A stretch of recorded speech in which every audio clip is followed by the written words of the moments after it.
Thank you so much for tuning into Journey with Christian D. Evans podcast. Guys, this is your host, Christian D. Evans. And guys, I am very excited and thrilled to have this individual on our podcast because we're going to really dive into some things that honestly people just don't talk about right now. We talk about the universe, we talk about the world, we talk about, all these, third eye chakra kind of stuff. And don't get me wrong, there's a time and place for it, but also I wanted to invite this guy on because I saw what he was doing. I saw what he was going out there and accomplishing.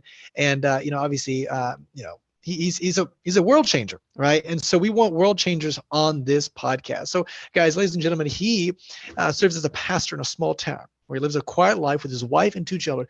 He advocates for human dignity and believes this will be further protected by granting qualified robots legal personhood. He's a graduate of William Carey University, where he earned a BA in religion. He holds a M.T.S. from Gateway Theological Seminary. He is a recent grad of Midwestern Baptist Theological Seminary, where he earned his Th.M. and Ph.D. in theology. His dissertation focused on a critique of robotic futurism and the potential of dehumanization. Ladies and gentlemen, please welcome religious expert on AI-driven robots and rights advocate, Joshua K. Smith. How are you doing, my man? I'm good, man. Thanks, Christian, for having me on. It's really exciting to be here. Awesome. I'm very excited. Now, obviously, for those that don't know what the heck I just said, right, which is probably a lot, yeah. Tell us a little bit, dive into it, and explain a little bit to our audience, my man. Yeah, so there's a lot of complex philosophical conversations around everything you just said. So a lot of baggage to unpack there, but I think the basic gist of it is as AI, artificial intelligence, is growing, advancing, and robots are becoming more part of our reality, right? Like delivery robots, we have artificial intelligence that we deal with every day, right? Siri, privacy issues. So there's a group of us, scholars, philosophers, technologists, who are trying to ask the ethical questions about, what does it mean to be human in this world where we're, interacting with these different technologies? What are our rights, and where do the boundaries start to blur? And there's not a lot of literature. I mean, it's growing rapidly over the last couple of years. I mean, it's just exploded. But if you go back even say 2018, there's not a lot of literature about, how do we live with robots? How does that change our reality? What does it mean to be human?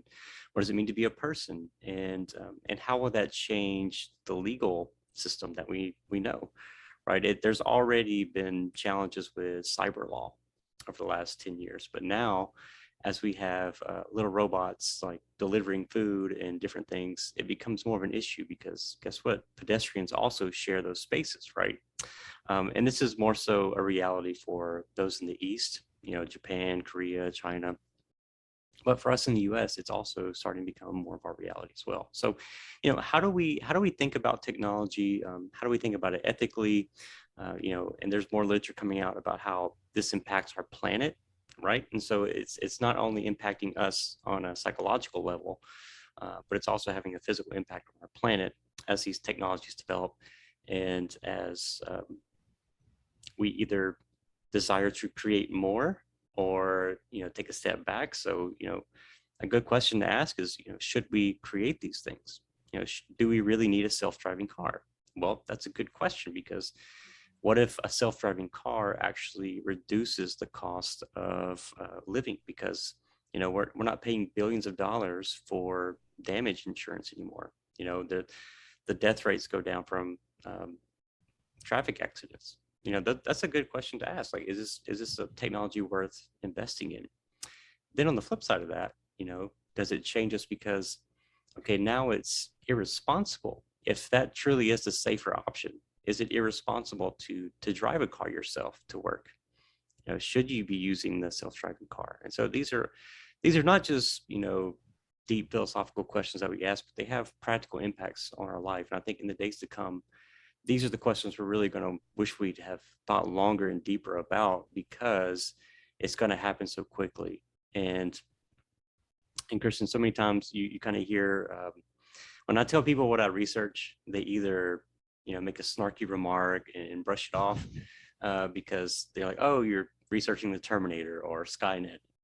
And in some ways, yeah, but when I was in the military, I worked with semi automated systems, semi-autonomous systems, and they make life or death decisions. That's, a human is in the loop always, but there's still automation there. There's still autonomy there. And, so these are not things that are far, far in the future, but things that are here today. And you think about credit scores, you think about your mortgage rates, all that stuff is impacted by artificial intelligence today. The people that are going to listen to this podcast, the people that, get recommended for it, AI has an impact on that.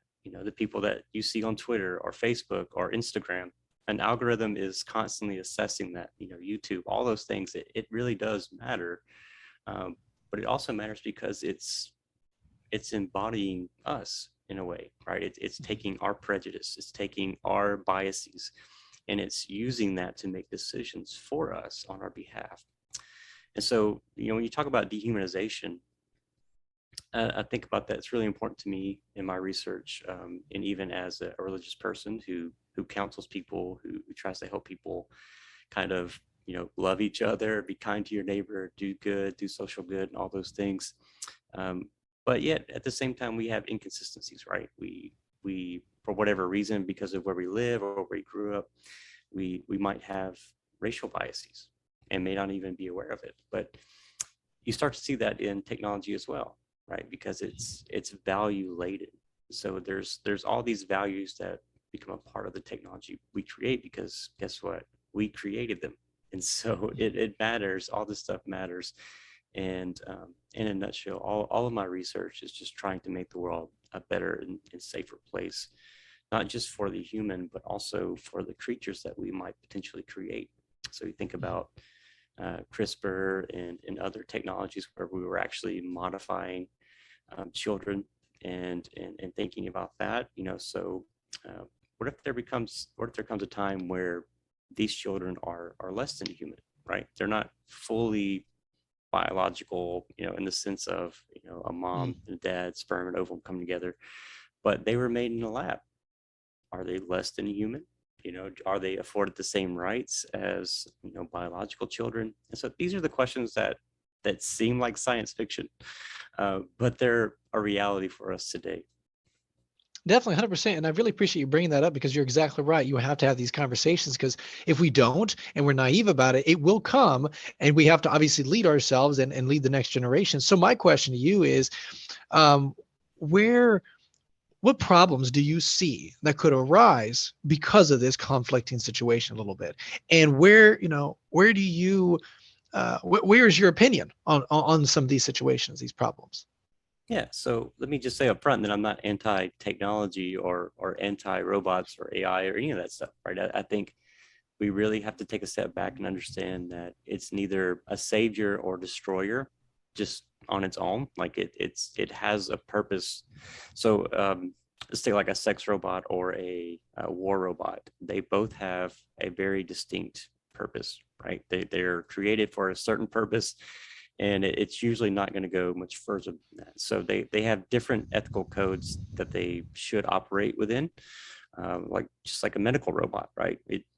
A medical robot and a war robot shouldn't have the same ethical guidelines, right? One is meant to harm, destroy, and others meant to heal, protect, and help. Okay, so understanding that all the technologies we create, they're not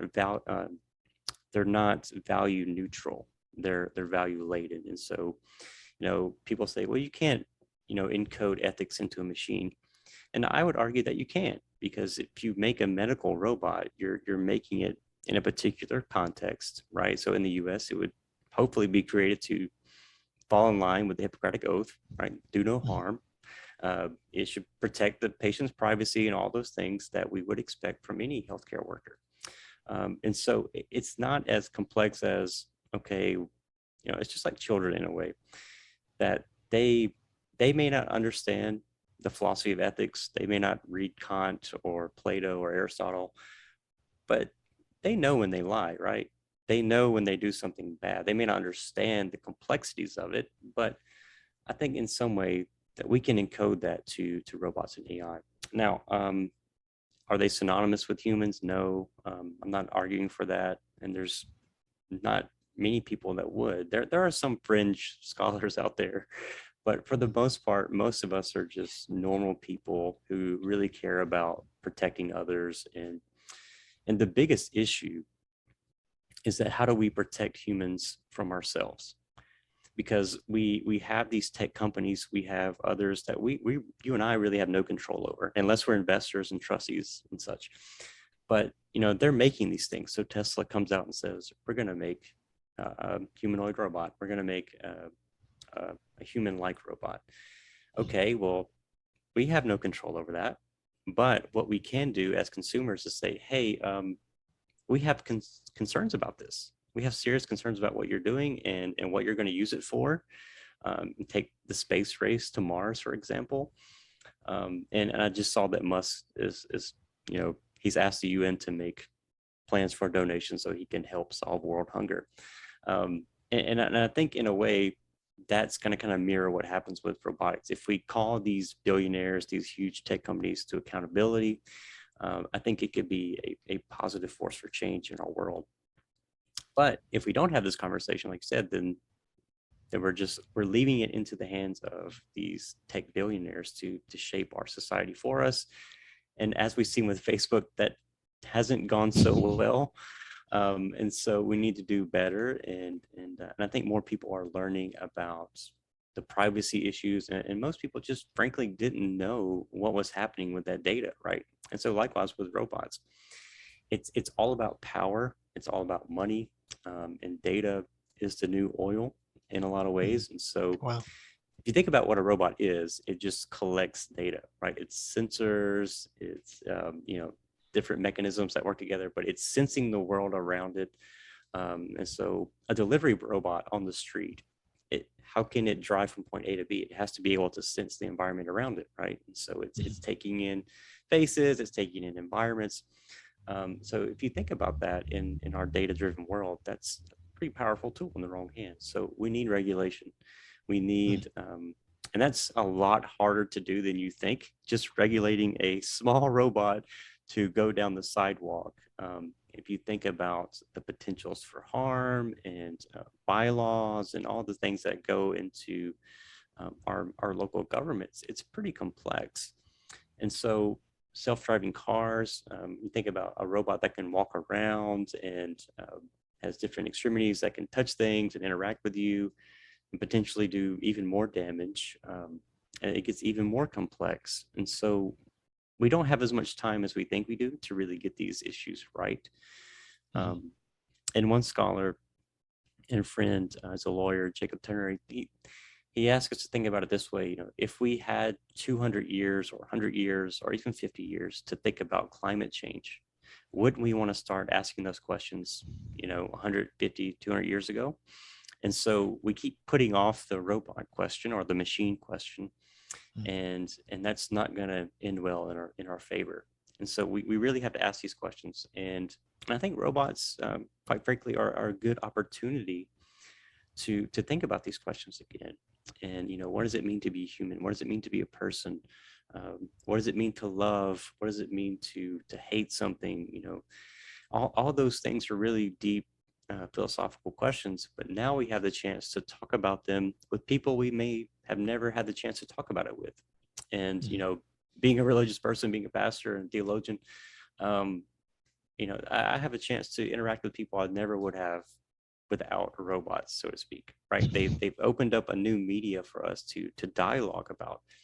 And so I see it not just as a potential, to get things right with the tech world, so to speak, but also to open up the dialogues for the sciences again. And if you think about what's really different about my pedigree and background and a computer scientist, well, all of my background is mostly geared towards ethics and anthropology and those type of things, as where I have no mathematics or that type of stuff, and all that stuff is what an engineer lives and breathes, right? And so if I would dare say, and this is anecdotal, but if you went to Google Brain, if you went to DeepMind, all these other places, they're not asking the deep ethical questions, because that's not what their pedigree is. They're thinking, okay, we've got investors to make happy, we've got, you know, stuff to roll out, we have to make these products, we said we would. And it's just kind of the nuts and bolts of daily grind type of thing. And I wouldn't say that, you know, as a chide against them. It's just their job, right? They're not trained to be philosophers, they're trained to be designers and engineers. And so we really have a chance to kind of bridge these two worlds, which have been segregated for a long time, and say, you know, how do we bring in the humanities and the hard sciences together? And then I think we really can have a beneficial dialogue about what it means to incorporate some of this technology into our life. Well, that's really interesting because you brought up some really, really good points. And I just thought that was really, really very valuable for our audience. And let's kind of dive into this a little bit more because, see, you know, really the question comes down to, does the end justify the means, right? The way we get there, right? You know, because I was talking to someone the other day and they said, you know, if you developed a robot, right? And see, our whole culture really is about responsibility, right? You're responsible for your own self and you have to make certain decisions.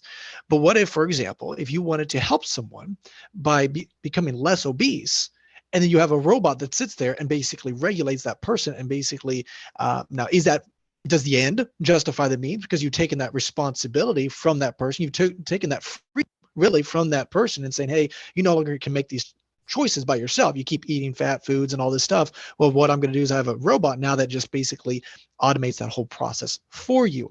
And the question is does the end justify the means? Well, the end sounds, well, I'm helping that person. They live longer, they live healthier, but also what happens, that freedom is removed. Now, also in today's society, I think we all can agree that we give up our freedom willingly for convenience, right? That's what it comes down to, is convenience.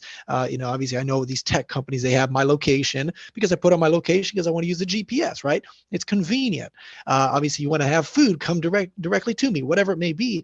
So let's dive into that a little bit. You know, what have you noticed where, okay, we've got convenience, okay, and it is, you know, it's this freedom back and forth, right?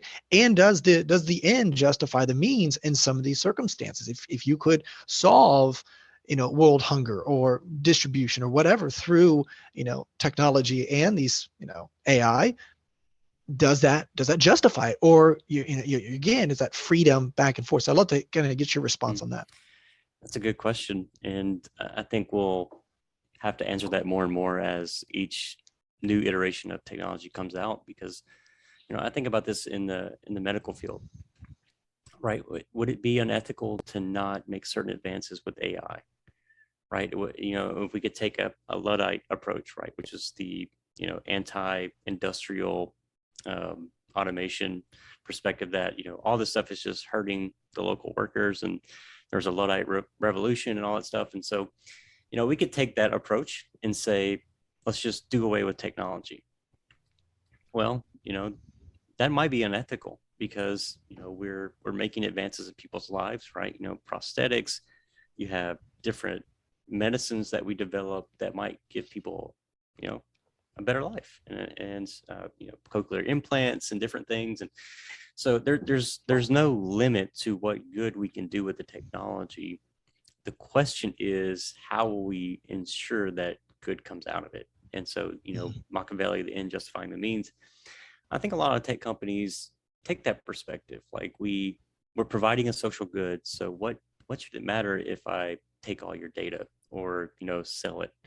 You know, what do you care? And we know now, like, if something is free, then you're the product, right?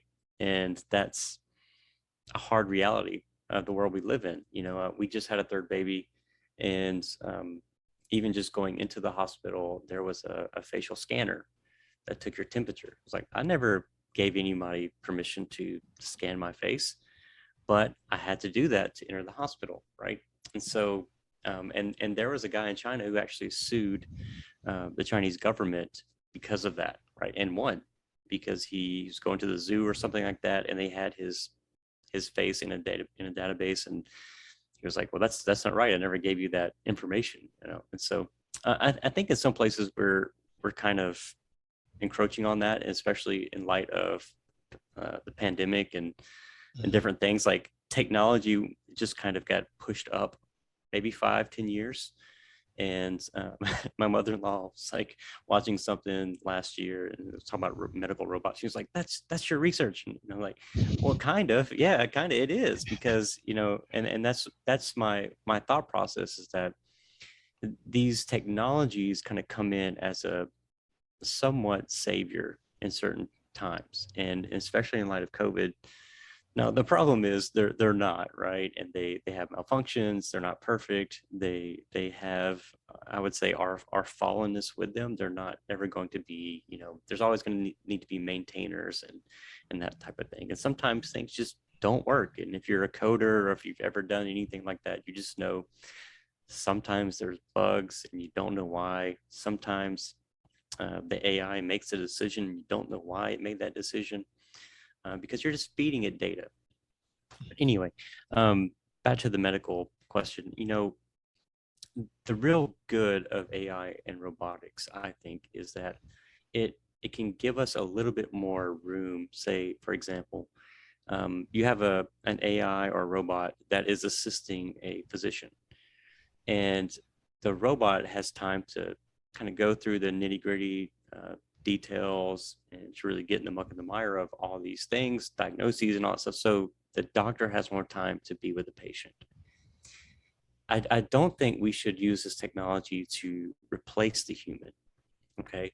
And so that's my major concern, is that because of logistics, because of pragmatics, ends justifying means, that we would just simply say, okay, well, we can save a lot of money and we can have this one robot doctor, come in and see all these patients. So we don't really need human doctors anymore. Or, he can diagnose all these things really quickly. And even with x-rays and stuff, they can see so much more in depth than the human eye can see in these x-ray scans and stuff. So they could just churn through these x-rays, right? And so do we just throw out all x-ray techs, or do we open that up and say, okay, now the x-ray tech has a little bit more time to be comforting to the human? And so I think that's the line that we're going to have to walk in the future, is how do we not, out of pragmatics, just say, okay, let's just replace all humans. And I think my generation might be okay with that. I think as time goes on, it might be more and more okay with, well, let's just deal less with humans, and I'm on the far end of the millennial spectrum, but I'd rather text somebody than call them. I'd rather, and I'm an introvert too, so it makes it even more alluring to me to deal with a robot than deal with a person, because it's less emotionally draining, it's less awkward, and that's why kids on the spectrum also benefit from these technologies, because it's passive, right? It doesn't have the emotional waters to navigate, and so that's my major concern with it, is that we would replace humans because of pragmatics, and that would be a negative, in my opinion, because I believe in my anthropology that we're made for connections, and we're made for relationships, even though they're often messy and complicated. But at the end of the day, I think they're worthwhile. Can we have relationships with robots? I think that's a great conversation to have, and I think we can in some regards. But do I throw out my wife for a robotic wife? I don't think that's the answer. And some people will go that way, and there's a whole movement in Japan that the government has been concerned about, because so many people are preferring an AI girlfriend over a biological girlfriend, because it's less messy, right? And it's more geared towards what the consumer wants. And so as we get more complex with the product, I think that draw for the user will be there, right? And there might come a day when people prefer to have a robotic doctor versus a human doctor. Maybe it's quicker, it's cheaper, and so there's also those other elements to consider too, right? Are these going to be placed in lower income neighborhoods? Are they going to get less relational connections? And I wonder about that too, because I'm from Mississippi, there's a lot of rural areas around here. There's a lot of poverty. There's a lot of rich people too. But, you think about convenience, you think about where certain places are placed in these neighborhoods and what companies are there.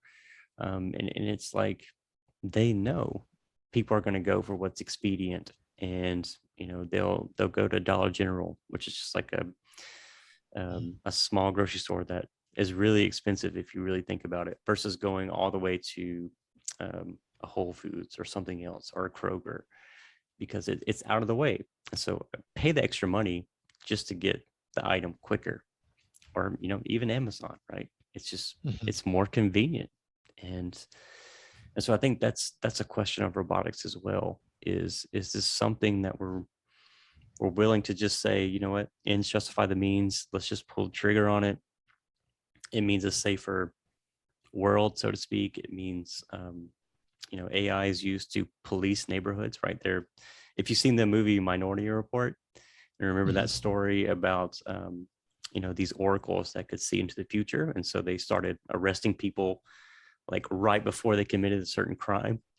And that's, in some ways, there's no oracles, but there are these algorithms that say, hey, you should patrol these There's areas a because tendencies. Yeah. yeah, because of there's low income, Mhm. there's less educated people in this area. And of course you're going to see more if you go there. That's just, I mean, I would dare say you probably see that in the rich neighborhood and educated neighborhoods if you were just there more and looking for it. But anyway, it becomes this self-fulfilling prophecy in a way. And I think in a lot of ways we'll see that with medical robots. We'll see that with war and sex robots, and even with automation in the workplace. It's going to come down to pragmatics and money. And those in power will make those decisions for us unless Mhm. we set up barriers for them to do that. And that's what it comes down to. And I really appreciate you saying that, because see, coming back to your other point, and I think, relationships is a key point, definitely from a Christian perspective as well. I'm a faith-based kind of guy. And obviously I think we saw that more prevalent in today's society than ever before. With the pandemic, there were people, I think a lot of them passed away, not just from COVID, but of loneliness, right? No relationship. There was nothing, there was no connection there. And I think that is a huge piece. And I think that's also backed by science. They understand, hey, you know what? They had Mhm. a little baby that was going to the warm feeling of a mother compared to food, right? And they would rather choose a warm mother than the Mhm. food. And that just shows to you how that connection is so imperative. But also coming back to what you're saying here, right now I think it is inevitable, right, that these large corporations have a ton of power, a ton of data, and we have given them, freely a whole bunch of information, just like you said, for convenience. And obviously that's the sad truth. However, though, now that we've come to this truth, how do we figure out, okay, how do we put in what you just said, borderlines to make sure, okay, Mhm. hey, you know what? It doesn't become too bureaucratic where the innovation stops and struggles, but Yeah. where, okay, hey, where we can coincide and work together to make sure. And I think Elon Musk has kind of developed a little bit of red alert, a little bit with some of the things he's mentioned. Obviously he doesn't like what Google's doing, Larry Page, and some of their AI. It's pretty intense from behind the scenes a little bit. But what would you say are some good borderlines to as you know these topics that are becoming more prevalent and more obvious a little bit? Yeah. The biggest thing is education at this point, Christian. I think, people really talking about it beyond just sci-fi, right? This is a reality that our children and grandchildren are going to be faced with, and we already are faced with. And think about how many kids are on Facebook before they're even on Facebook. Think about how much data is being collected on our children before they even um, understand what's happening. Hello Barbie by Mattel, for example, collects data, and it's kind of like an AI chat bot, if you will, and it collects data on what your kids talk about, and sends you reports to the parents and says and recommends certain products, right? And so this is the world that they are inheriting, and they don't have a choice, and it's like you're saying, taking away a lot of their freedom, their privacy. It's their freedom, and also, you know a valuable piece of who they are, and injecting that into the world and saying, these are my kids, and we don't really think about it that way, but I do. So I just want to say to parents, to anyone out there, we all care about our kids, right? So this is something we should be educated on. And there's practical things you could do, right? A very practical thing you could do is what browser do you use? Do you use Safari, Chrome, whatever? Well, actually, there's a browser called DuckDuckGo that doesn't keep any of your data, and you can erase all of it in one instant. There's proxies that you could use that are not just for people who want to download things illegally, or use some, or download child pornography or anything like that, because in any time, and any hacker will tell you this, that there's no way to be completely invisible. If people want to find you, they want to find your IP address, they will find it. Okay. If the FBI wants to find you and find some information on your hard drive, they will find it. And so you don't have to feel like a criminal because you have a VPN, but you're actually protecting yourself from the dark web. And more often than not, you have listeners, they may not even know it, but they have information on the dark web that's being sold. Their credit score, credit card, or credit cards, their social security number, or whatever it is, passwords. There's data leaks all the time. So even just on a practical tier, you should be concerned about those things. And because we're all also connected, and you'd be surprised, even just using public Wi-Fi, that's a no-no. You shouldn't do that, because you give access to McDonald's, to whoever, or you use that Wi-Fi, you're just giving away all your information. But to go back to your question, we should be informed as we possibly can be on this topic. And the literature is growing. There's all kind of books just to look into robot rights, what the real arguments are, what legal personhood is and why that's important versus moral personhood. So when we talk about, hey, we might need to grant some robots rights, we're not talking about, hey, let's go give Roombas the right to vote, or the right to privacy, or whatever. That's not what it is at all. And people think that this movement is about those things, and it's not. It's saying, hey, one way to think about it is like when you play a video game and you have NPCs, like the characters in the game, right? They're given resources, they're giving certain things that the player can use to their advantage. And so in some ways, legal personhood for robots is like that. So for example, let's say in the not too distant future, we're working and there's a robot in your workplace. Okay, so the company owns a robot, right? And they have legal protection. The company is a legal person. They've got the best lawyers. They've got money. It's not an issue. You, on the other hand, most likely do not have all those protections, right? You don't have insurance that's going to protect you against a fatality from that robot, okay? So some people would say, well, legal personhood for a robot is really protecting the corporation. Well, it could also be protection for the individual. Because guess what? The company the insurance has, or the insurance company has, they may not decide to pay out. They may say, well, we're not going to cover that. And this has happened. This has happened where people have been caught up in litigation and had to sue 5 or 6 different companies to get payout, right? And so as this happens more and more, and as we are more exposed to these different entities, and harm happens, whether it be physical, psychological, whatever, I'm concerned for the everyday worker, everyday person. How are they going to get compensated for the damages, right? If your husband's killed, he was primary source of income, and it was a freak accident, which they will happen. And the company says, well, sorry, we don't know why it happened, but it's not our fault. He signed some waiver when he walked in, and there's nothing we can do about it. Well, that's an issue for me, and we've kind of gotten a little taste of that with iTunes and other places where we just sign these contracts immediately as we start using. And so we need to change that. We need to voice that this is a need for reform in our society. And so it starts with education. It starts with understanding what the real arguments are, and then it starts for advocacy within our legal community. And so writing to our congressman, aggravating them to death, that this is an issue for us to be concerned about, right? And so personhood was granted, legal personhood for a few robots in Pennsylvania. I think Starship was one of them.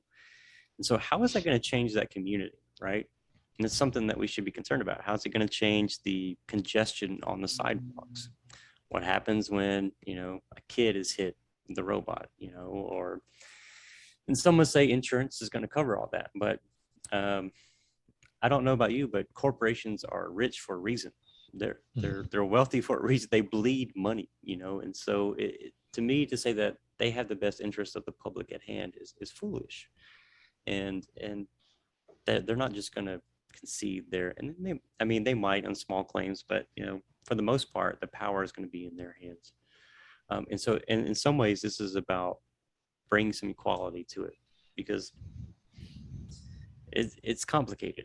It is. And I understand that most people don't wake up thinking about legal personhood and all these legal theories, but it's something that we can't ignore anymore.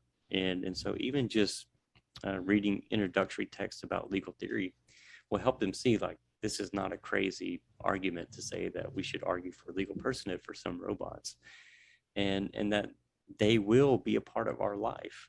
And if you don't think that's true, just look at the iPhone. Think about living without your smartphone. You can hardly buy a phone that's not a smartphone anymore. I've tried.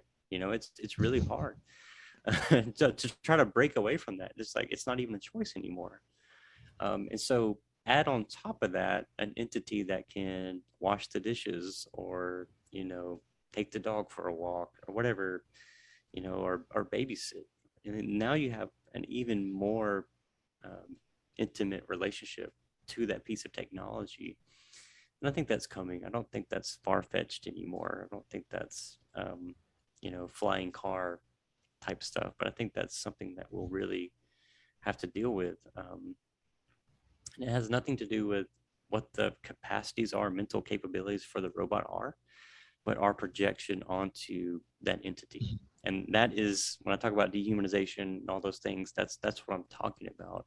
This psychological process we go through if we were thinking that something is more than or less than what it really is, and there's no way to really know, right? But at the end of the day, we're going to be attached to these entities. We're going to find purpose for them in our lives, and perhaps they will make things a lot easier for us. But still, my question is, should we do that? Should we just open them or welcome them with open arms and allow them into our lives without some type of protective measures in place? And how far does that go? How far are we willing to let those relationships go? And there's lots of great questions behind this, and shows like Westworld, Humans that came out, BBC. Those are really, really great questions that we need to think about. So much far beyond the Terminator and Skynet and worrying about those type of things. The real problem is, what are we going to do with these entities when they get here? And are we going to be responsible for them? Or just going to, take the Wall-E approach and say, well, we ruined the planet, and, we've gotten used to all these helpers. We're just going to go off into space and hope it works out, right? And so I don't want to take that approach. And I don't have all the answers. I don't have the ability to foresee the future. Nobody does. But, we have to do something. Yeah. And the worst thing we can do is just say it'll work itself out and do nothing. Yeah. And so even if it's just saying, hey, this is a big issue for us as collective, as humans, and saying, hey, man, we're concerned about these issues. Let's get together. Let's think about it, whether we're scientists, school teachers, stay-at-home moms, construction workers. It's going to impact every facet of our life. Shouldn't we talk about it? Yeah. Well, this is so interesting because you are bringing up some really, really solid points. And just even like what you said, just take your iPhone, for example. You don't think you're going to be reliant? I mean, if someone's able to come in and you're able to, take care of the laundry, take care of the dog, take care of this, take care of, all this stuff.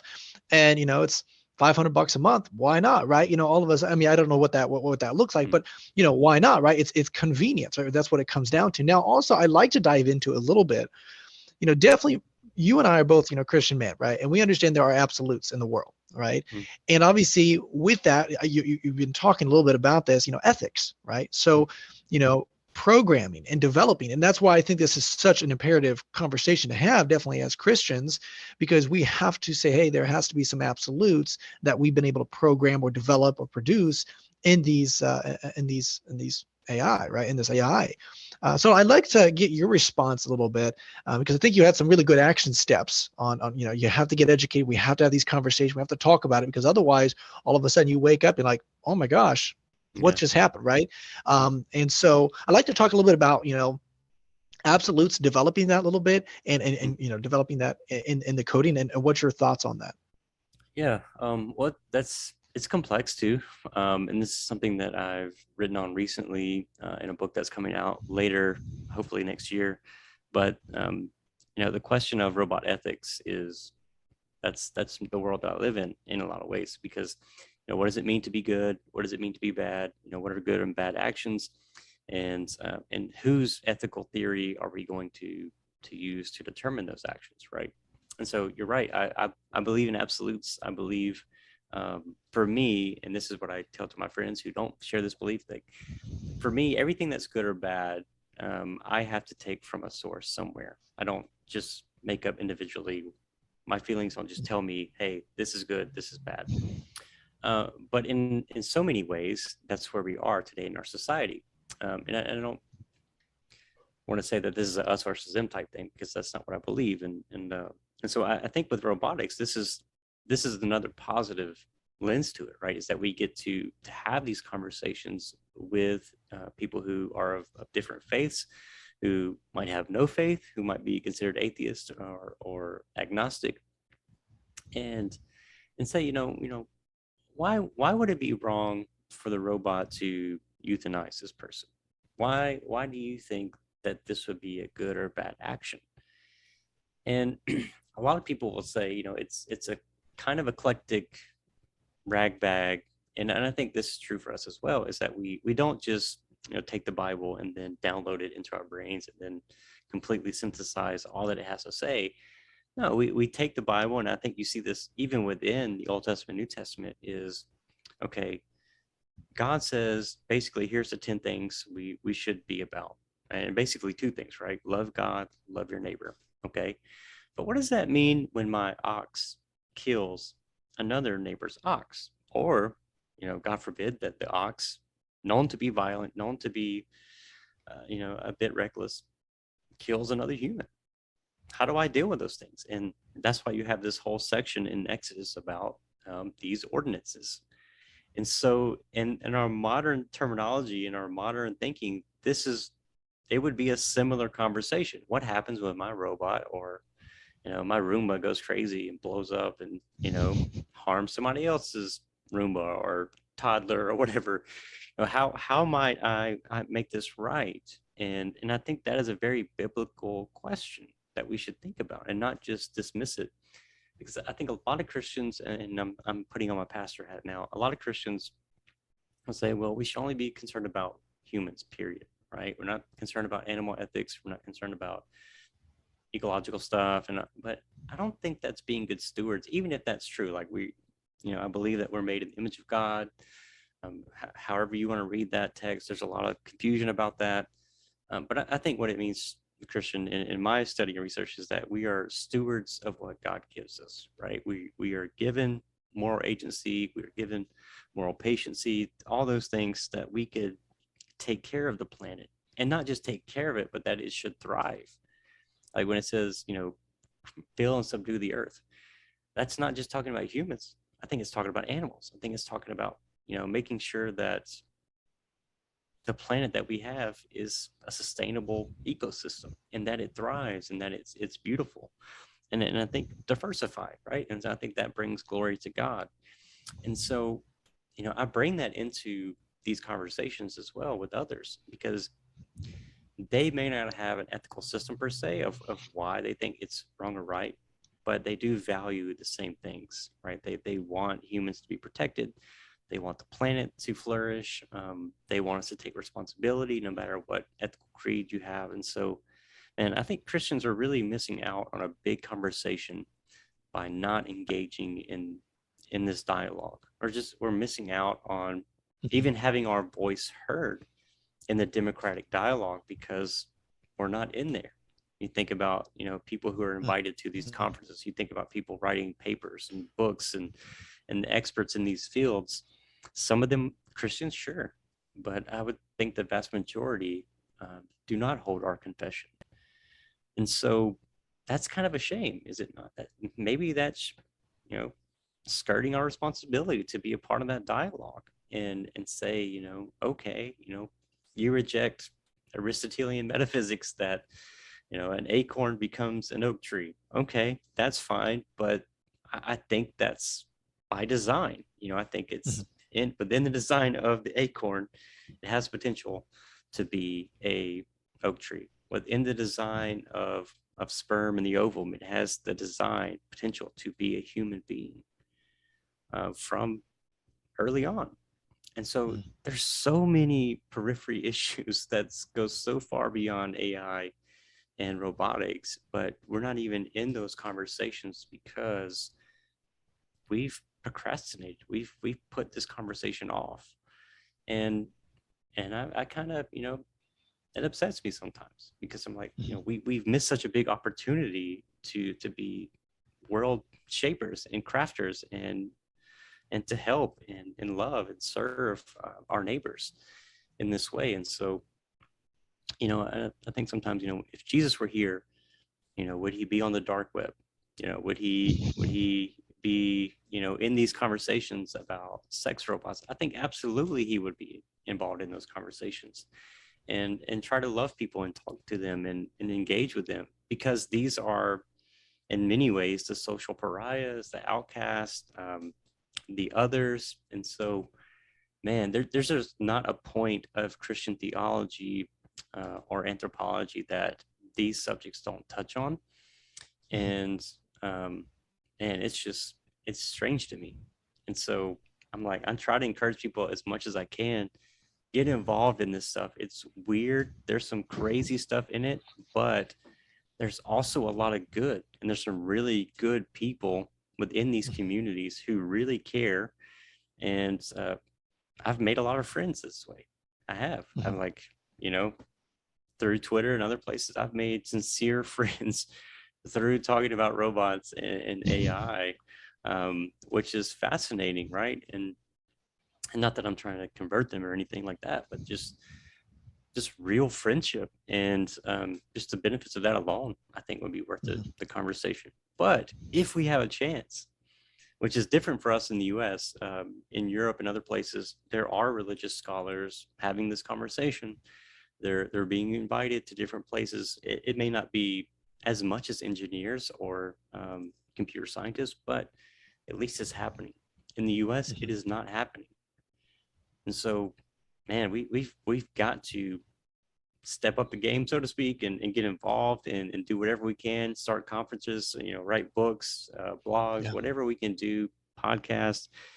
We need to be utilizing every resource we can to help educate everybody, especially the grandmas of the world, especially the people who might be sitting in a hospital bed, and guess who they send in? It may not be me. How many hospitals have I been in this year? Not many. I have not been able to do a lot of pastoral duties this year because, COVID restrictions. And I understand that, and I'm not, complaining or anti the healthcare system or anything like that. But it's just like, man, there's been people who have died who wanted me to be there and pray for them. I couldn't. So, would it have been nice to have an extension of me through an AI or robot who I could have used as a medium to communicate with? Yeah, it would have been very awesome, because a lot of these people died alone. They died alone. And to me, that is the most inhumane thing that I've witnessed throughout this pandemic, is that we said, because we want to protect other people, this person will die alone. And that just seems to me a basic human right. Like, and it is a right. Like I've sent congressmen and others around here, I'm like, hey, rights are being violated. And, tech is just kind of squeaking in to replace us, so to speak. And there's room for that in some ways. But hey, this 90-year-old lady matters and her life matters. And I think she would prefer me to come in there, and I'm willing to take that risk. But you're not allowing me to do that. So that's just a sidebar. But yeah, we and the odd thing is, or ironic thing is, Christian theology has thousands of years of research about ethics and anthropology and what it means to be human, what it means to be a citizen, what it means to be a good person in this life. And then you have a computer scientist who has literally no background in this stuff, and they're the ones designing these products. And At right there, minimum, I think I think that's a good point, because see, and that's one of the reasons why I really want to have you on this podcast, because we need to talk about this definitely as a Christian community. Because even take, for example, this whole situation with the domestic terrorism. Well, you're just a mother that's fighting against, now whether you like it or not, whatever it may be, but they're being called domestic terrorists, right? And then a few years back, we were like, oh yeah, terrorists should be totally off, right? We all can agree terrorism should be bad, but then all of a sudden they've just redefined it to now you become a domestic terrorist. So my whole point is not that situation. The whole point is coming back to over here. See, this AI is like a calculator. If you put in the wrong data, it's going to give you an answer, but it may or may not be the wrong answer, right? And as Christians, we understand here's some absolutes. We need to obviously develop that, because I think you and I, Josh, I think you and I, we agree on this, that inevitably we will get there. We will get there where all of a sudden there's a second part of you, and you're an AI, and now you can be in multiple places, right? Or whatever it may be. Like there's going to be self-driving vehicles and all that stuff, right? It's going to be inevitable. But how do we make an influence and impact in the inevitability, so then we're not sitting there with our pants down going, oh crap, what just happened, right? And that's why I really appreciate you being on and actually diving in and having these conversations, because honestly, outside of having this conversation with yourself, I've never had this conversation. And that's why I thought, well, this is so intriguing, because nobody's talking about it. And so now let me ask you, obviously you got a lot of stuff going on. You write papers, you write articles, you do all sorts of stuff. So Joshua, how can my audience reach out to you, bud? Yeah. So obviously I have an author site, joshuaksmith.org. I'm pretty active on Twitter, not active anywhere else except Instagram, but it's not research related. My Twitter handle is @JoshuaK_Smith, and all that stuff is on my website. The book that I have coming out with Whiffenstock on robot theology, which touches on all these issues and more that we talked about today. All the updates will be on the site, so just follow it there. And I'm trying to be more active on it in preparation for the book and just in general. So to write more pieces and kind of give a more practical pastoral lens to some of these conversations. And so, yeah, I just encourage your listeners to follow me there, and also have a podcast that I interview other scholars about robot ethics called the Dolores Project. So I'm still learning what, interviewing techniques and podcasting and all that stuff, but it's been a lot of fun. And so check it out if you're interested for more conversations like this, and I'll keep going with it.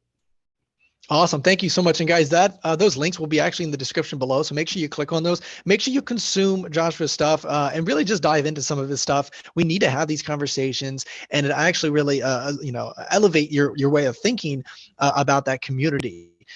We shouldn't try, definitely as Christian, we shouldn't try to fight against it. We should try to embrace it, acknowledge it, and say it is going to happen. And then obviously, how do we direct it and influence, like we were just talking about. So those links will be in the description below.